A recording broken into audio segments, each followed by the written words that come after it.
this. Let me give you an illustration. See, I've got two different groups here, so this looks a little wider over here. So, this is what Paul is doing. Young people, now watch this. Here's you, okay? And you hear that you're a sinner. And you're like, okay, yeah, I'm sort of a sinner, but I'm pretty good.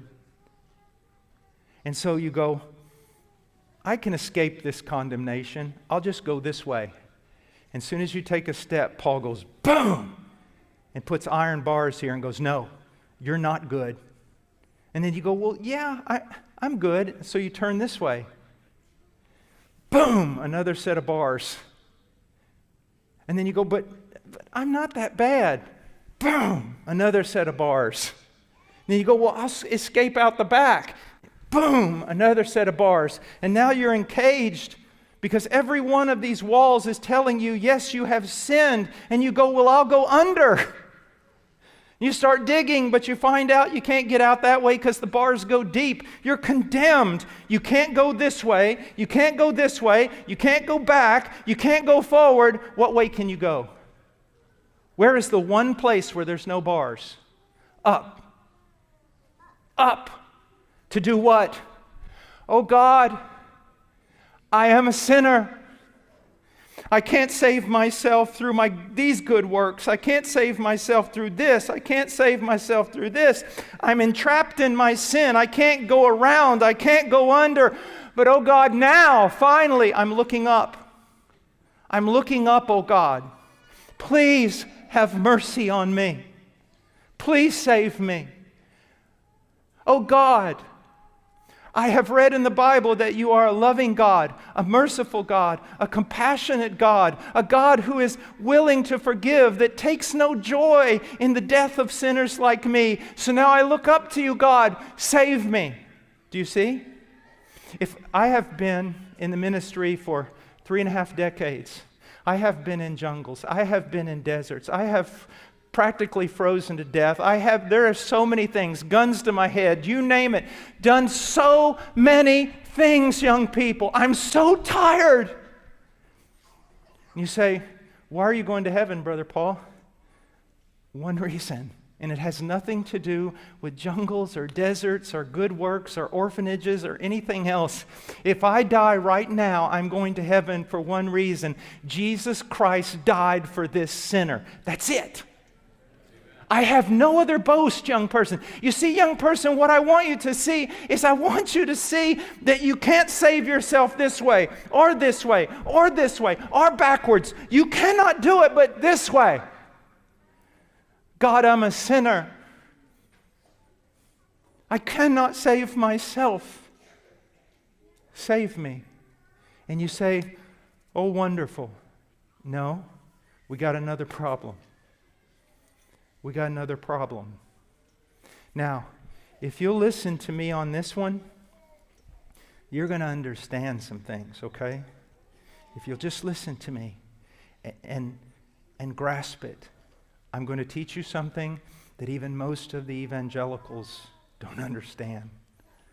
Now listen to me. Here's the really big problem. I've talked about a lot of problems, haven't I, young people? Here's the really big problem.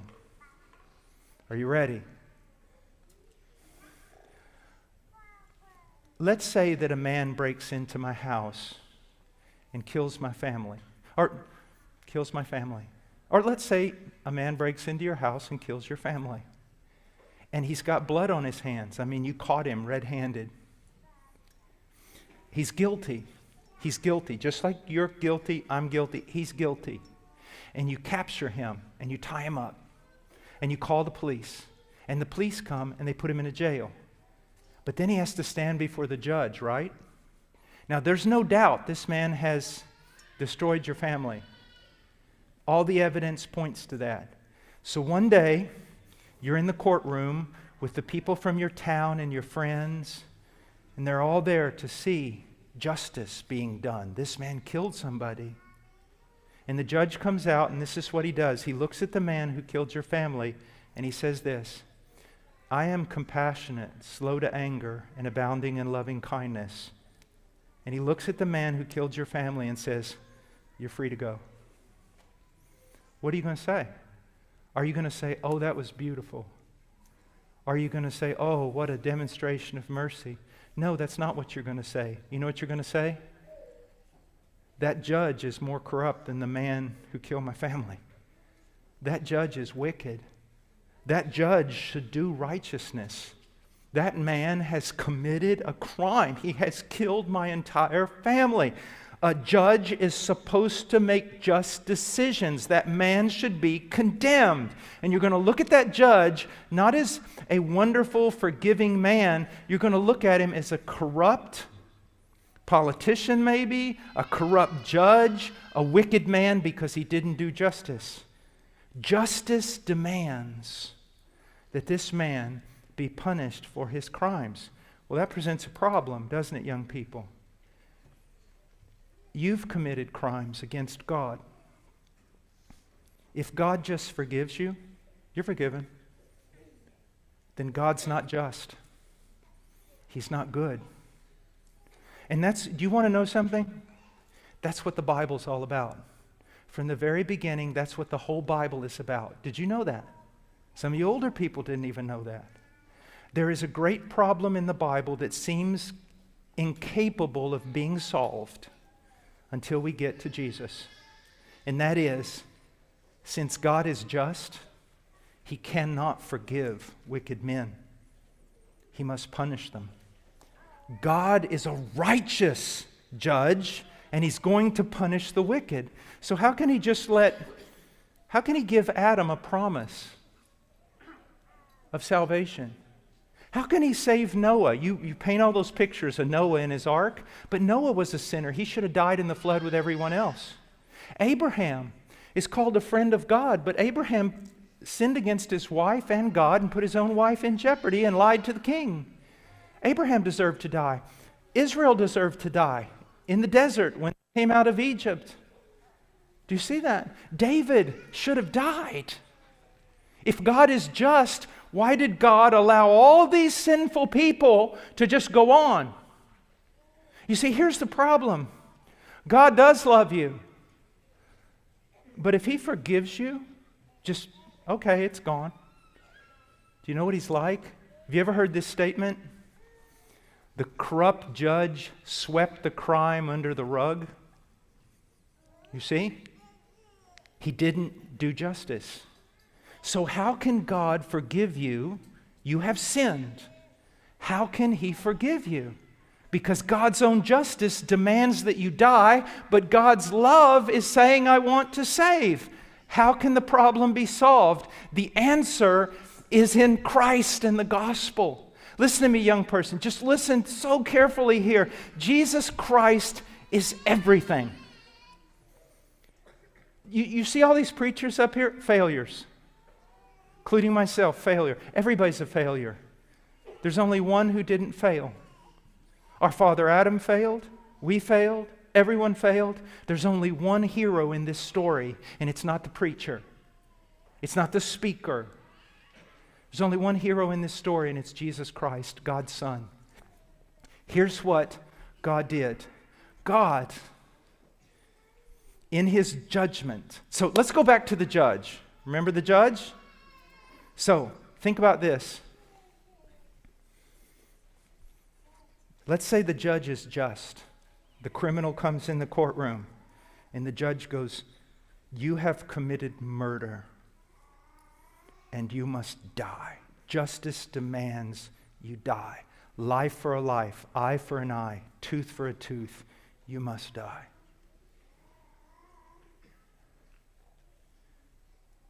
But then the judge comes down from the bench, takes off his robe, trades places with the sinner, and dies in the sinner's place. Now that doesn't work out too well in the illustration with men, but with God it does.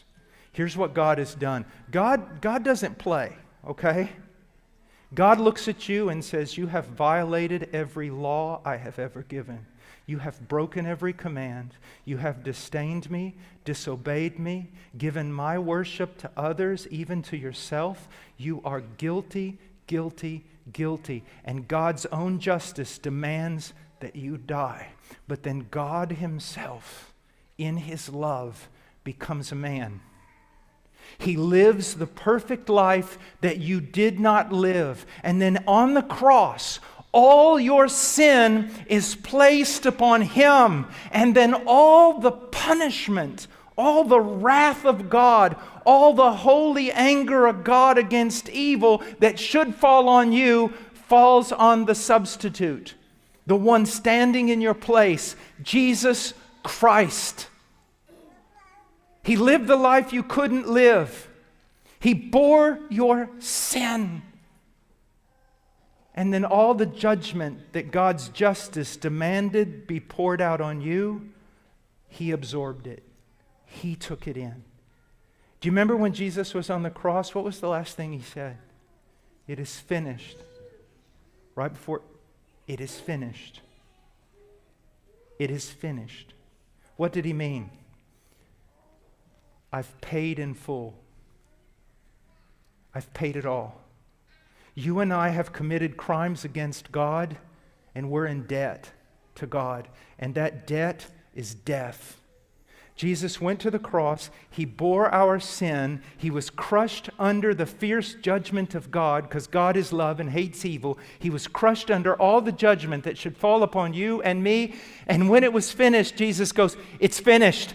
I've paid in full. Do you know why I'm going to heaven? Because I believe in Jesus. But do you know how it works? Jesus lived the perfect life I couldn't live, and he lived it as my substitute. He lived it for me. Isn't that amazing? He not only died for me, he lived for me. So he lived this perfect life as a man for me. And then he went to a tree for me. And he took, like taking off of me, all my sin, and it was placed on him. And then all the judgment of God that should have fallen on me now falls on him. And when he suffered everything that needed to be suffered, he cried out, it is finished. I've paid in full for Paul. And for every one of his people, he paid in full. And here's the amazing thing. The most amazing thing is that I am forgiven of all my sin because Jesus died under the penalties of my sin. But not only that, the moment I believe I'm pardoned of all my sin, but not only that, the moment I believe that perfect life that Jesus lived, I'm clothed in it.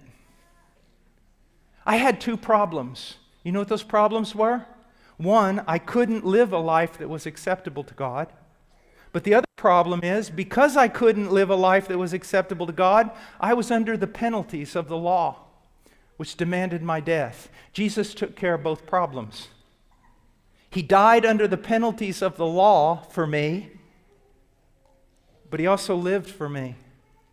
So now I'm free from the penalty because he paid the price, but now I'm also clothed in his perfect life. So I'm righteous before God. Do you see what I have? Do you know what is so remarkably sad about tonight? Some of you one day may be preachers, and you'll only then will you understand why I'm sad. I've sat here, I've prayed about it, and I've tried to share the gospel with you, but I failed.